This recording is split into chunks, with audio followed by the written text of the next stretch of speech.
कहां से नींद टूटी? 8 साल पहले जीएसटी को लेकर के राहुल गांधी जी ने जो बात कही, आपको आज स्वीकार हुआ? ये बात तो आपको 8 साल पहले कही थी।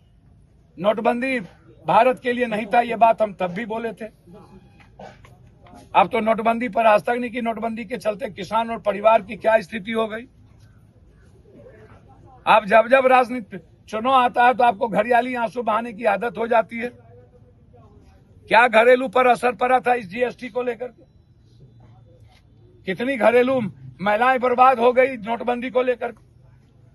आपने कभी सोचा कि प्रधानमंत्री जी हमेशा जुमलेबाजी की बात करते, डॉलर भूल गए, रुपया की वैल्यू क्या है दुनिया में भूल गए, शेयर मार्केट कहां है भूल गए, सब कुछ भूल जाते हैं। ये भारत की इकोनॉमी और गरीबी की क्या स्थिति है ये भूल गए। इसलिए ये चुनावी भाषण जुमलेबाजी अब बिहार और देश समझ चुका है। बिहार के मिडिल क्लास के लोग, जिनको आप धर्म का अफीम पिला चुके हैं, जहर दे चुके हैं, वो अब निश्चित रूप से आने वाला जो पीढ़ी है ये क्रांति करेगा गरीबी को लेकर, रोजगार को लेकर। ये आपको मैं बता दूं।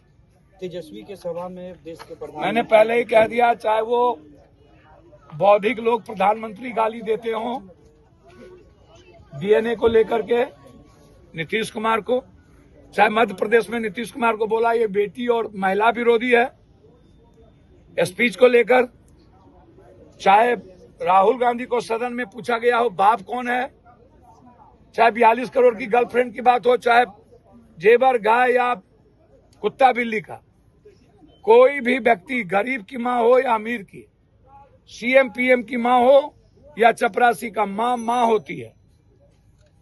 जाहिल जब पप्पू यादव एमपी हो करके जाहिल हो सकता है, सियासत और सत्ता के लिए किसी को गाली दे सकता है, तो जाहिल लोगों की परवाह क्यों करते? ऐसे लोगों का जगह जेल है, उसको थकुचना चाहिए और इसको स्वीकार नहीं किया जा सकता किसी भी कीमत। रोहिणी आचार्य इन दिनों आक्रामक है। फ्रंट सीट पर जिस तरीके से संजय यादव बैठे उसके बाद जो है लगातार जो है विरोध सामने। मैं परिवार की बात में दखल नहीं देता, ना मुझे कोई लेना देना है, लेकिन ये परिवार तक सीमित नहीं है। ये सवाल है विचारों से जुड़ा और समाज के से जुड़ा।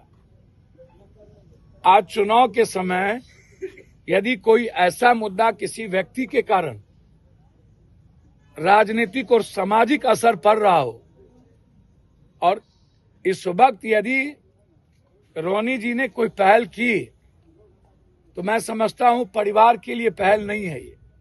ये पहल समाज का अपमान और आहत हुआ है, और राजनीतिक रूप से ये गलत हो रहा है।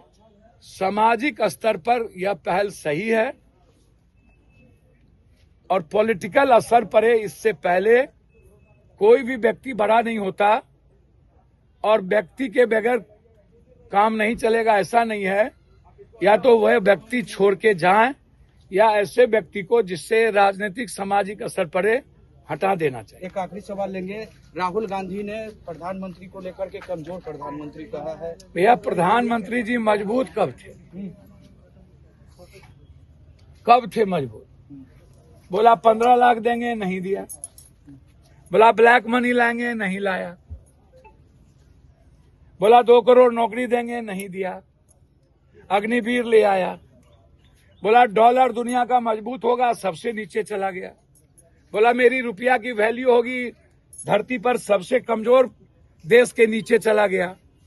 बोला शेयर मार्केट नहीं गिरेगा दुनिया में, जब से 11 साल से पीएम आए तब से शेयर मार्केट नीचे है, और कह दिया जुमलेबाजी है। किसान आत्महत्या करने पर मजबूर हुआ और 900 किसान आत्महत्या किया। हमारा बॉर्डर सुरक्षित नहीं है। म्यांमार हमसे दूर हो गया, नेपाल दूर हो गया, चाइना के गोद में बांग्लादेश, श्रीलंका, पूरी दुनिया हमसे दूर हो गई। रूस हमको मेरा साथ छोड़ दिया, इजराइल भी हमारा सपोर्ट नहीं किया। कमजोर नहीं है। 88 लाख रुपया हमारा यूथ यूरोप जाने के लिए कहां से देगा? $1 लाख कौन देगा? और 3.5 लाख यूथ वहां से जो नौकरी कर रहे हैं आप नहीं देगा तो उसको भारत आना पड़ेगा। वह यूथ आत्महत्या करेगा कि नहीं? तो जो प्रधानमंत्री अपने नागरिक को सेव ना कर सके, मुख्यमंत्री, जापान की तरह या तो रिजाइन कर देना चाहिए या तो आत्महत्या कर लेना चाहिए।